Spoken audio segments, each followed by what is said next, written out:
This then and now cocktail is gonna be an old fashioned. An old fashioned cocktail basically is booze, sugar, bitters, and some sort of citrus oil. So we're gonna stir all these ingredients together to make a balanced cocktail. First thing we're gonna do is we're gonna add some ice to this glass. We pull out my mixing glass. We're gonna add our first ingredient, which is gonna be Whistle Pig Piggyback Rye. This is a 6-year-old rye. Comes from Vermont. The whiskey that they originally got was from Canada. They were using a winter rye from Canada to create their whiskey, and then they were doing most of what they were doing with aging and manipulation with finishing when it comes to the style of barrels, how long they were aging in barrels. Thing about that is, those are pretty expensive whiskeys. So what Whistle Pig did is they created this 6-year rye so that it was something that was friendly for cocktails. So it's got a nice punch like a rye whiskey, but it comes in at a pretty friendly price. So our next ingredient is gonna be gum syrup. When it comes to sugar in an old fashioned, literally it's sugar, so however you wanna do it. I'm gonna do a 1/4 ounce because I like my old fashioned to really taste like whiskey. Not that it's not gonna taste like whiskey even if I did a 1/2 ounce, but I like mine to be a little bit less sweet. Traditionally you would have had sugar cube in there, muddle them together. Sometimes I put citrus peel in there, muddle them with the sugar. All those things when it comes to an old fashioned, the main thing is that you get those components in there, right? So Angostura bitters. This is your sort of classic aromatic bitters. And what I'm gonna do is I'm gonna add 3 dashes of Angostura bitters.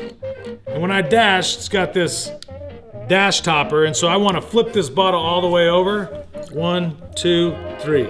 And you need to sort of give it the dash because what happens is that the air, when you flip it over, the air goes to the top and that's what pushes the liquid out.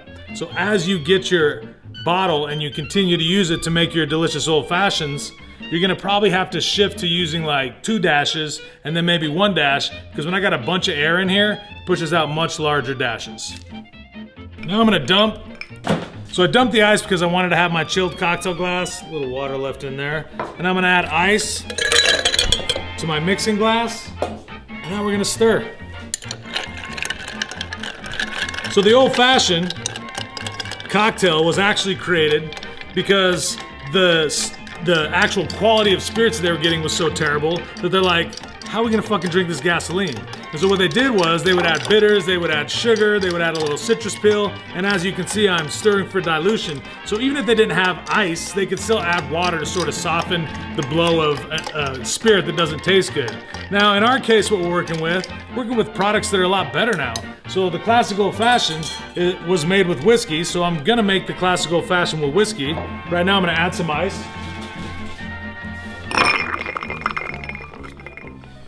And then we're gonna strain over this.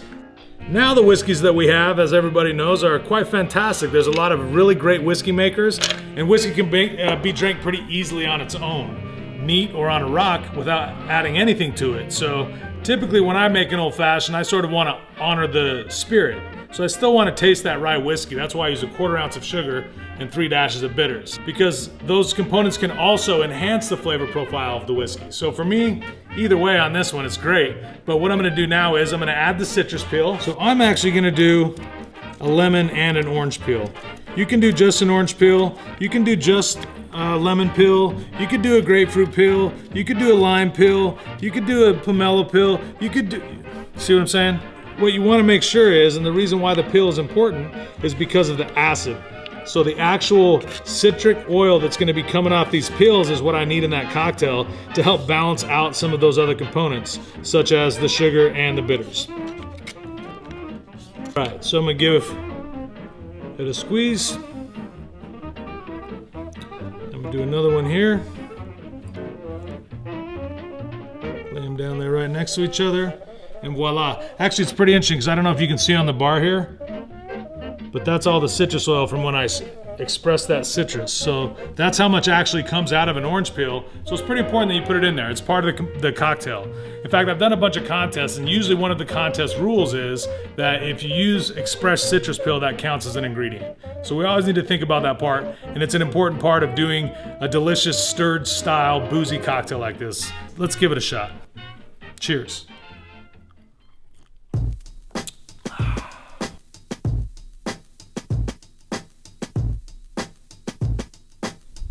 In this then and now cocktail, we're gonna be doing a little bit more modern version of an old fashioned.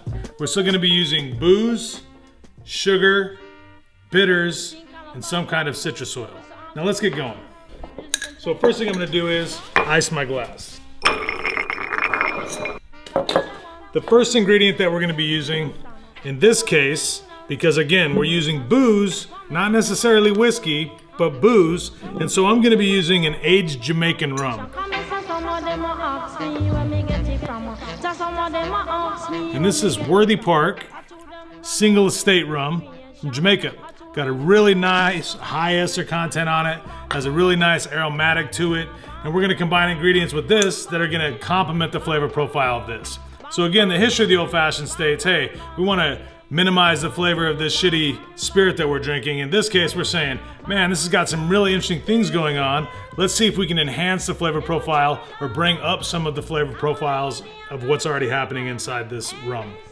All right, so now I'm gonna use Giffard Orgeat.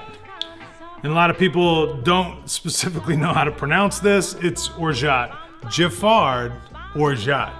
I'm no French, but you know, check it out. It's Orgeat, not Orgeat, not Orgeat. It's Orgeat. And I'm gonna use a 1/4 ounce of this as well, just like I did with this old fashioned. The reason why I use this Orgeat is because it's an almond flavor, and almond flavors go good with the aromatics of this Jamaican style rum. And then it's also got orange flower water, so it has this really nice floral content to it. So again, trying to bring up the flavor profile of the rum as opposed to mask the flavor profile of the rum.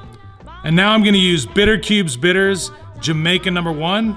This is basically ginger. I think an inch piece of ginger goes in each one of these bottles. Black pepper, allspice, which is really famous in Jamaica. And we're gonna do, I would say 3 dashes. So I like to think about a dash as maybe around 10 drops. 2, 3, 4, 5, 6, 7, 8, 9, 10. There we go, good. Now we're gonna add our ice. And then we're gonna give her a stir. A lot of stuff for me comes back to Jamaica or Mexico when it comes to the spirits that I really enjoy drinking. And I think that that's what's one of the cool things about spirits or alcohol in general, is that everybody has some sort of a personal connection to what it is that they're drinking. So again, for me, I have so much love for Jamaica, so much love for Mexico.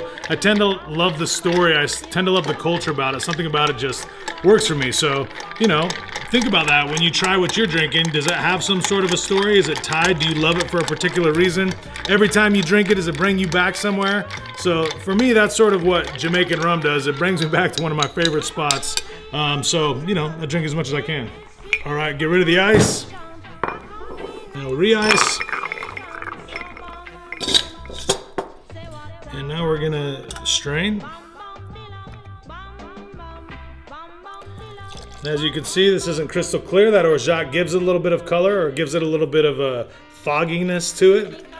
For this one, I'm just gonna do the orange peel itself.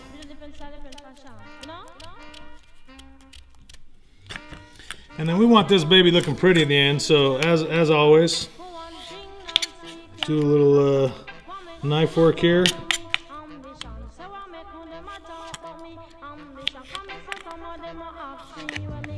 The same on the other side. Oh. I'm gonna express it. And here's a little trick. So what I'm gonna do is I'm gonna cut right through here. And then what that allows me to do is position this bad boy up on the edge of the cup. Cheers.